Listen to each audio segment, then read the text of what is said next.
خود دیا ہے. وہ کبھی جاپان کی مثال دیتے ہیں, کبھی سعودی عرب کی مثال دیتے ہیں, اور الٹی سیدھی آوازیں نکال کے مسخرے پن کی طرح کہتے ہیں کہ یہ احتجاج کا طریقہ ہے. اب اگر لوگ ان کو ٹرول کر رہے ہیں, رکشہ ڈرائیور بھی ٹرول کر رہا ہے, ریڑھی والا بھی ان کو ٹرول کر رہا ہے ان کے طریقے کار پہ, میں تو صرف یہ سوال کرتی ہوں, آپ سارے یہاں پہ پارلیمنٹ کے اندر موجود ہیں, میں صرف سوال یہ کرتی ہوں کہ ہمارا سوال تو یہ کہ کبھی شہباز شریف نے یہ سوچا ہے کہ جاپان کے اندر, چائنا کے اندر, سعودی عرب کے اندر کرپشن کرنے والوں کی گردنیں کاٹ دی جاتی ہیں, ان کو پھانسیاں دے دی جاتی ہیں, یہ تو کرپٹ ہے.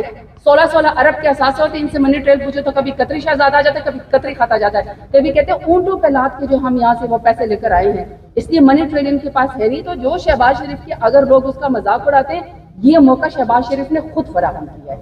اچھا یہ بتائیے گا کہ مریم نواز نے جو ان کے خلاف ٹرولنگ کی جا رہی تھی اور 5 لوگ جو ہے سوشل میڈیا کس کا منہ بند کرائیں گے, کس کا منہ بند کرائیں گے یہ خاتون. پہلے اس خاتون نے پنجاب کا بیڑا غرق کیا ہوا ہے, میر شرافت علی سے ہارنے کے بعد زبردستی کے وزیر اعلیٰ.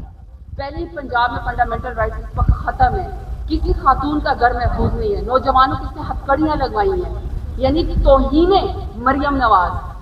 اگر ان کے اوپر کوئی تنقید کرے گا, تو ان کے بارے میں سوال کرے گا, تو اس کا مطلب ہے کہ نوجوانوں کو سوشل میڈیا کا بہانہ بنا کے سوشل میڈیا کے اوپر جو ہے ان کو وہ ہتھکڑیاں لگا کے جیل کروا دیں گے. تو اس خاتون سے تو کوئی محفوظ نہیں ہے. لیکن یہ کہ آج آپ 5 سوشل میڈیا کے ایکٹیوسٹ کے اوپر جو ہے وہ کیس بنا دیں گے توہین مریم نواز کو, تو کل پورا پنجاب اور پورا پاکستان بھی اس کے خلاف ہوا ہے, سب کو پتہ ہے.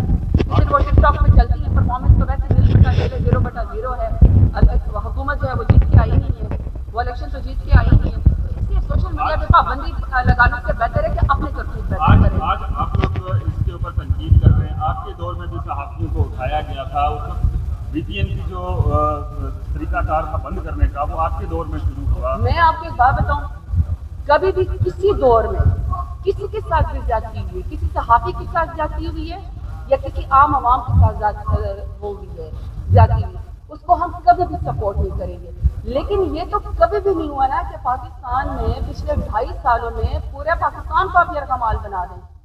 اگر مطیع اللہ جان اس میں جائے, فیلڈ میں جائے, اور وہ جو ہے وہ ریکارڈ آپ سے ہاسپٹل کا کرے کہ 26 نومبر کو 79 لوگوں کو, کتنے لوگوں کو گولیاں چلائی, تو آپ اس کے اوپر ایک جو ہے وہ ڈرگس کا وہ کر دیں, مقدمہ ڈال دیں.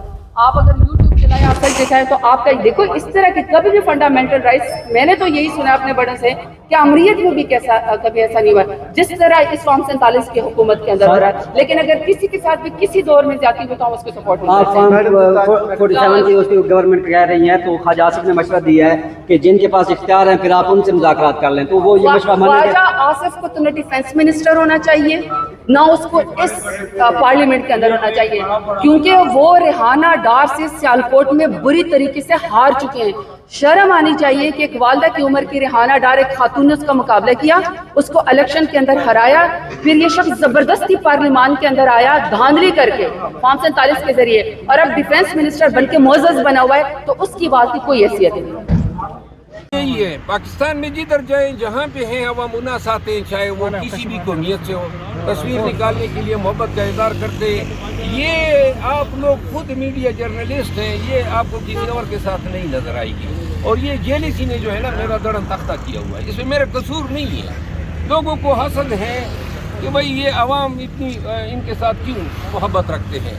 محبت اس لیے رکھتے ہیں کہ خان کے لیے اس دور میں آواز اٹھائی جس وقت آواز اٹھانے والے نہیں تھے, اور ہم نے اپنی وفاداری, اپنی جرت ایک وقت آیا اور ہم نے دکھا دی. اب دوبارہ وہ وقت نہیں آئے گا, تاکہ وہ لوگ جو آج افسوس کر رہے ہیں کہ کاش ہم نکلے ہوتے, یہ کیوں نکل گیا, اب کچھ اور نہیں ملا, تو اب ہم پہ بہتان ترازیاں شروع کی ہے. شکریہ.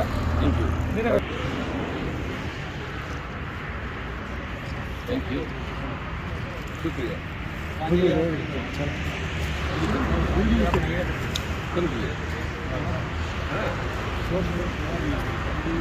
میری بنا دیجیے